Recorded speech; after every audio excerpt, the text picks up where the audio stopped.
Qué sensación tan placentera esta de estar en este búnker donde el centro parece posible, el diálogo, el reencuentro. Yo venía un poco nervioso por la categoría del invitado, pero en realidad esto es como un jacuzzi, ¿no? Luego ya salimos a la calle y tenemos lo que tenemos. Tengo el gran placer, no solo yo, todos mis compañeros en el periódico, de presentarles ahora físicamente a Enrico Letta. Y digo que tengo el placer porque encarna a la perfección este ADN del Wake Up que venimos preconizando aquí estos días, ¿no? El diálogo entre los distintos, colaboración público-privada, el optimismo, la mirada esperanzadora pero combativa, y un larguísimo listado de etcéteras que ahora verán él encarna a la perfección. Enrico Letta fue primer ministro, como todos ustedes saben, de Italia durante un año. Eso, tratándose de Italia, es muchísimo tiempo. Y viene en una situación muy interesante para nosotros, los periodistas, porque se acaba de instalar a vivir en España y acaba de entregar su gran informe que le encargaron las instituciones europeas sobre el mercado único, y para hacer eso ha recorrido 65 ciudades, se ha entrevistado con 400 personas y ha recorrido además los parlamentos, ha estado con los distintos líderes, los primeros ministros de Europa. Entonces es el interlocutor por excelencia en un momento como este. Así que, Enrico Letta, buenas tardes y sobre todo muchísimas gracias. Es un placer, gracias por esta invitación. ¿Qué es lo que más le apetece de vivir en España? Madrid, una ciudad tan dinámica, y España, un país muy atractivo. La impresión de estar aquí es de estar en una gran capital global en este momento. Entonces soy muy contento. IE, la universidad donde estoy, es una gran universidad global. Este nuevo campus en Nueva York que hemos comprado, creo que es algo muy interesante. Para mí es una nueva fase de mi vida después de los 7 años en París. Y estoy muy contento de estar aquí, francamente muy contento. Se publica además ahora en España, en la editorial Espasa, un ensayo donde Enrico Letta describe ese proceso de elaboración del informe. Y quería empezar por lo siguiente. El libro, además de promover una nueva Europa desde un punto de vista técnico o político, es un gran alegato emocional en favor del patriotismo europeo. Y quería pedirle que contara las anécdotas y las reflexiones hechas en los países bálticos, es decir, en aquellos países que comparten una frontera con Rusia y donde ese patriotismo europeo es muy apasionado. Tú vas en Vilnius, en la plaza principal de Vilnius, hay una estatua a la OTAN.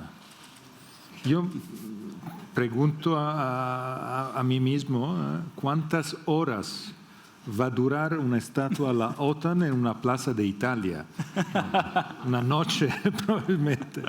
Es la diferencia total de percepción de estar en Europa. Significa la libertad, la autodeterminación. Creo que es fundamental. Y creo que para nosotros también esta idea de las fronteras. Para mí este viaje fue un viaje de pasaje de fronteras, la frontera de las fronteras, el Rin, entre Francia y Alemania. Pasando esta frontera, tú comprendes que en esta frontera hay millones de cuerpos de jóvenes alemanes y franceses que no han visto los 20 años de su vida. ¿Por qué? Porque hasta al nacimiento de la Unión Europea, la regla era que los países enviaban a los jóvenes a matarse para cambiar de 20 kilómetros al este o 30 kilómetros al oeste una frontera que hoy tú pasas esta frontera sin ver que tú la estás pasando, esta frontera. Es increíble. Y ahora para mí que es el gran resultado de Europa, con lo que está pasando en Ucrania, es en discusión de nuevo, porque las familias de los ucranianos y también la familia de los rusos tienen hijos que están enviados a matarse para mover una frontera. Y cuando escucho Trump que habla de Panamá, de Groenlandia y de Canadá en la misma manera, creo que tenemos una gran misión nosotros europeos. La misión que las fronteras son lugares de colaboración, no lugares de sangre. Para mí, el lunes de la semana pasada estuve en Copenhague. Estar en Copenhague, escuchar el miedo sobre Groenlandia por lo que está pasando con el máximo aliado histórico de Dinamarca, es increíble. Un pequeño episodio de este viaje de la semana pasada, el líder de los conservadores de Dinamarca en el Parlamento de Dinamarca tomó la palabra después de mi intervención para presentar el informe, diciendo, voy a hablar en francés. Monsieur le général de Gaulle, excusez-nous, vous aviez raison. Sobre la autonomía de Europa y la independencia de Europa en frente de... Y para mí escuchar un líder de Dinamarca decir en francés esta frase es el mundo que está cambiando. Usted escribe precisamente en el libro eso de Europa imperfecta, Europa criticada, Europa vulnerable pero insustituible. Le decía antes que me había recordado al general de Gaulle cuando dijo París ultrajada, París destrozada y martirizada, pero París liberada. Sí, creo que la fuerza de Europa hoy es un elemento común y también es un elemento común para todos los europeos, también los británicos. Quiero decir este punto, porque Trump no es invencible. Trump es alguien que hace milagros, el milagro de tener juntos europeos y británicos después de 8 años de Brexit es un milagro, es un verdadero milagro. Y creo también que todos estos puntos con la unidad de los europeos, el ejemplo de Dinamarca es interesante. Dinamarca fue el país con los británicos más anti-integración europea en el pasado. Ahora Dinamarca va a tomar la presidencia de la Unión Europea en el mes de julio para el semestre y Dinamarca tiene un programa de su presidencia muy pro-europeo, de gran integración europea. Lo que está pasando es que todos vemos Europa como insustituible, insoslayable. El informe que usted ha entregado incluye cuestiones muy interesantes para combatir la burocracia, ¿no? Conveníamos antes en que, claro, si salimos a la calle y preguntamos a la gente, el desasosiego y el rechazo que aprovechan estos partidos para generar desazón respecto a las instituciones europeas muchas veces es la burocracia, ¿no? La gente dice eso, no, es que las instituciones europeas no sirven para nada, cada vez más leyes, somos lentos, no reaccionamos y el informe propone ideas muy creativas que me gustaría que usted compartiera. Por ejemplo, el ordenamiento 28. Explique, por favor, qué es el ordenamiento 28 que usted propone. La idea para mí salió del encuentro en Bilbao, porque todas estas ciudades, un encuentro en Bilbao con las pequeñas y medianas empresas, descubriendo que solamente el 17% de las empresas europeas disfrutan del mercado único europeo, de las pequeñas. Solo el 17%. ¿Por qué? Porque el mercado europeo está fragmentado, pero no solamente verticalmente, en telecomunicaciones, energía, mercados financieros, está fragmentado verticalmente, pero también horizontalmente. Tenemos 27 derechos comerciales diferentes Y en España tenéis también a nivel regional estas diferencias. Es complicado, es un obstáculo. Yo no creo que es posible cancelar los derechos nacionales. Y yo soy para presentar propuestas feasible, que son pragmáticas, no sueños. Entonces, mi idea es de tener los 27, pero crear un 28 estado virtual, como fue el caso en los Estados Unidos de Delaware. Delaware en los Estados Unidos fue la manera de superar el tema de la fragmentación entre Texas, California. Ese era, en el caso americano es un estado físico, en el caso europeo un estado virtual con su derecho comercial que las empresas pueden elegir y que puede funcionar en toda Europa. Es un fast track, es un passepartout. Es una manera de hacer más fácil todo.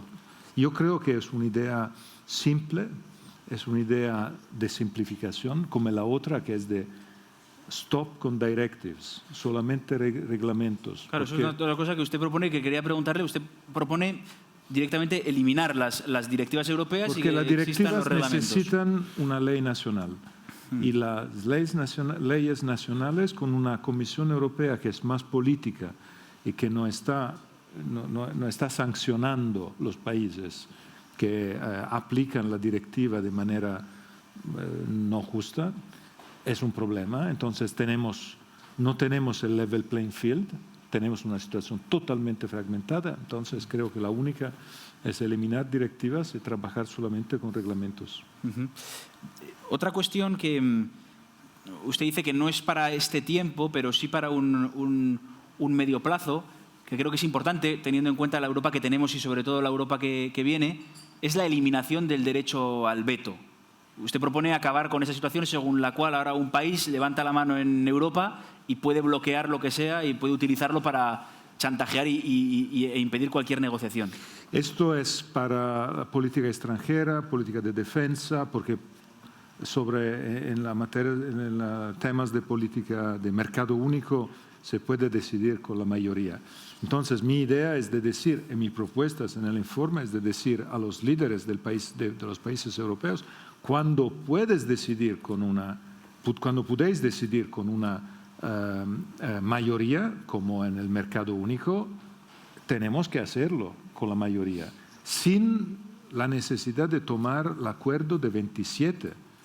Para mí, el ejemplo de mi vivienda en Roma. Yo vivo en Roma en una gran vivienda con 50 apartamentos. Cuando tenemos que cambiar el ascensor, si somos obligados de hacerlo con un acuerdo a 50, no vamos a cambiar el ascensor. Vamos a vivir sin ascensor. La única posibilidad es de hacerlo con una mayoría. Cuando tenemos la posibilidad de decidir a la mayoría, es importante de hacerlo, lo que hoy no es la regla. Y con el derecho de veto creo que es importante sobre defensa y política extranjera, de eliminarlo. Y yo sé que es muy difícil eliminarlo y transformarlo en un veto colectivo, que es la manera de eliminar el chantaje. Pero una síntesis de todo lo que es en el libro, en el informe, es la siguiente. La fragmentación que tenemos en el mercado único europeo no es una fragmentación nacional que ayuda el soberanismo nacional. Es una fragmentación nacional que ayuda Wall Street, los americanos y los chinos, que disfruten de esta fragmentación, porque disfruten de la fragmentación por atraer capitales europeos, empleos europeos y fuerza europea. El caso de la Telecom es clave. Ellos tienen un número limitado de operadores y son grandes y ganan. Nosotros tenemos, para las reglas que hemos, 80 operadores europeos, pequeños. Y chinos, americanos, indios ganan con el tamaño. Yo creo que es importante de hacerlo y de comprenderlo. Lo que cambió en todos estos 35 años es que el mundo ha cambiado. Y si nosotros dejamos la dimensión nacional como era al inicio del mercado único, en sectores como energía, telecomunicaciones y mercados financieros, eso hacemos un gran regalo a Wall Street y a los americanos y a los chinos, porque la dimensión nacional tenía senso, una razón, cuando los países europeos eran grandes. Cuando el mercado único fue construido, Italia era grande como económicamente, como China y India juntas. No es una broma, es verdad. Italia era tan grande como China e India juntas en los 80.